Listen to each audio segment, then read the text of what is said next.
నమస్కారం. మీ జన్మజాతకంలో కేతు గ్రహం బలంగా ఉందా? మీకు కేతు మహాదశ మొదలైందా? అయితే ఈ వీడియో చివరి వరకు తప్పకుండా చూడండి. ఎందుకంటే చివరిలో చాలా సింపుల్గా చేసుకోగలిగే శక్తివంతమైన పరిహారం చెప్తాను. చాలామంది కేతువుని తప్పుగా అర్థం చేసుకుంటారు. కేతువు మోక్షాన్ని ఇస్తాడు అని అనుకుంటుంటారు. ఇది పూర్తిగా నిజం కాదు. కేతువు నేరుగా మోక్షాన్ని ఇవ్వడు, కానీ మోక్షం వైపు మిమ్మల్ని నెట్టేస్తాడు. మీ జీవితంలో ఉన్న మాయలు, అహంకారం, అటాచ్మెంట్స్ అన్నిటినీ ఒక్కొక్కటిగా తీసేస్తాడు. కేతు మహాదశలో 2 విషయాలు ఖచ్చితంగా జరుగుతాయి. మొదటిది, మీ గతం మిమ్మల్ని వెంటాడుతుంది. పాత తప్పులు, పాత కర్మలు, పాత సంబంధాలు, వీటన్నిటినీ సరి చేసుకోవాల్సిందే. రెండవది, ఒక అంతర్గత మేల్కొల్పు. సడన్గా జీవితం మారిపోతుంది. ఎవరు ఊహించని సంఘటనలు జరుగుతాయి. కొన్నిసార్లు అత్యంత లోతుకు కూడా తీసుకెళ్ళిపోతాడు.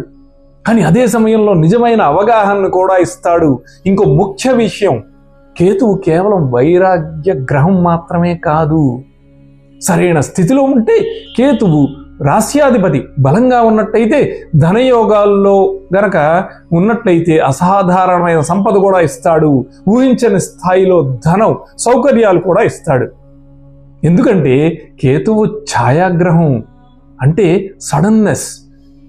గ్రహణంలా ఒక్కసారిగా చీకటి, మళ్ళీ ఒక్కసారిగా వెలుగు. కాబట్టి కేతువుని అర్థం చేసుకోవాలంటే ముందుగా మనల్ని మనం అర్థం చేసుకోవాలి. ఇప్పుడు పరిహారం విషయంకి వద్దాం. ప్రతిరోజు కేవలం 5 నిమిషాలు నిశ్శబ్దంగా కూర్చోండి. ఏమీ చేయకండి. ఫోన్ని పక్కన పడేసేయండి. మాటలు ఉండకూడదు. ఆలోచనలు కూడా తగ్గించేసేయండి. శరీరాన్ని పూర్తిగా స్థిరంగా ఉంచండి.